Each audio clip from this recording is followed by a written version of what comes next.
اسلام آباد میں کافی کچھ ہو رہا ہے اور مجھے اس تقریب کے بعد خود اسلام آباد پہنچنا پڑے گا۔ اس وقت 27ویں آئینی ترمیم سینٹ اور نیشنل اسمبلی آف پاکستان سے یہ سلسلہ چل رہا ہے، اور پاکستان پیپلز پارٹی سمجھتی ہے کہ آئین امانت ہے بھٹو کا،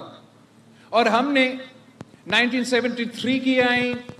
پورا کنسنسس کے ساتھ پاس کروایا، 18th امینڈمنٹ پورا کنسنسس کے پاس کروائے، اور کچھ ایسے آئینی ترمیم آئے ہیں جو جتنا ممکن کنسنسس ہو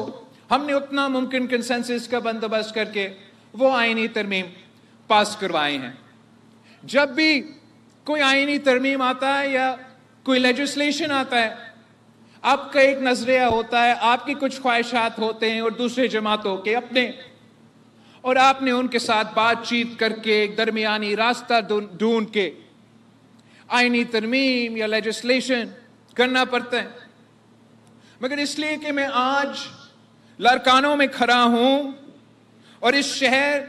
کے عوام اور اس ملک کی آئین سازی، چاہے وہ 1973 کی ہو، چاہے وہ 18ویں ترمیم کی ہو، اس ملک کے عوام، اس شہر کے عوام کا صف اول کا کردار رہا ہے۔ اگر اس ملک کی معیشت میں پاکستان کے کسانوں کا خون پسینہ کا محنت ہے، تو اس ملک کی آئین سازی میں لارکانوں کے عوام کا خون پسینے کی محنت ہے۔ تو میں آپ کو بتانا چاہ رہا ہوں کہ اس 27ویں آئینی ترمیم میں آپ کا کیا کامیابی ہے۔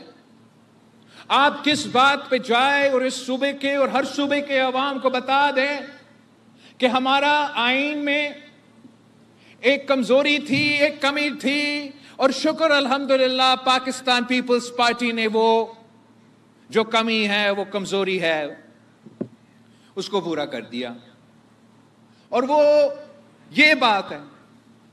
کہ پاکستان پیپلز پارٹی کا تو ہمیشہ یہ مطالبہ رہا ہے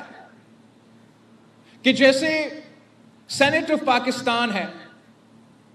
اور سینٹ آف پاکستان میں تمام صوبوں کا برابری کا نمائندگی ہو، تو ویسے اس ملک میں ایک آئینی عدالت ہونا چاہیے، اور یہ آئینی عدالت کو سارے آئین کے معاملے کو دیکھنا چاہیے، اور جب وہ آئین کے معاملے دیکھیں گے، صوبے کے درمیان معاملے دیکھیں گے، بڑے سنگین کیسز، سیریس کیسز، بڑے کیسز دیکھیں گے، تو برابری کا نمائندگی ہو، اور سب سے زیادہ لارکانوں کے عوام کو یہ معلوم ہے، یہ کیوں ضرورت ہے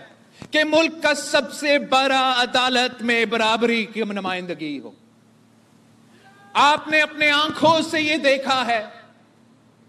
کہ اس جمہوریت کو، اس وفاق کو کتنا نقصان پہنچایا گیا جب یہ غلط تاثر کیا،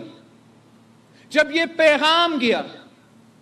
کہ لارکانوں کا وزیر اعظم کو تخت دار پہ چڑھایا گیا، پھانسی کا سزا سنایا گیا، اور اس وقت کے عدالت نے بدقسمتی سے جو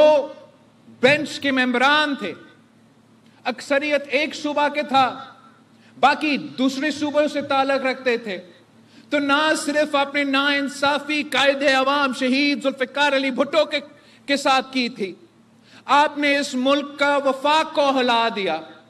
آپ نے یہ غلط تاثر بھیج دیا جو آج تک ہم اس کا اثرات بھگت رہے ہیں۔ تو میں آپ سب کو بالکل، ہو سکتا ہے کہ کسی ایک شق پہ آپ کا کوئی اور رائے ہو، سی ایم صاحب کا کوئی اور رائے ہو سکتا ہے کہ کسی دوسرا شق پہ، تیسرا شق پہ کوئی اور رائے ہو، مگر اس پہ کوئی دو رائے نہیں ہوگا کہ آئینی عدالت میں صوبہ بلوچستان کو اتنے ہی ججز ہوں گے جتنا صوبہ سندھ سے تعلق رکھیں گے، صوبہ پنجاب سے اتنا ہی ججز ہوں گے جتنا صوبہ پختونخوا کے ججز ہوں گے، اور تمام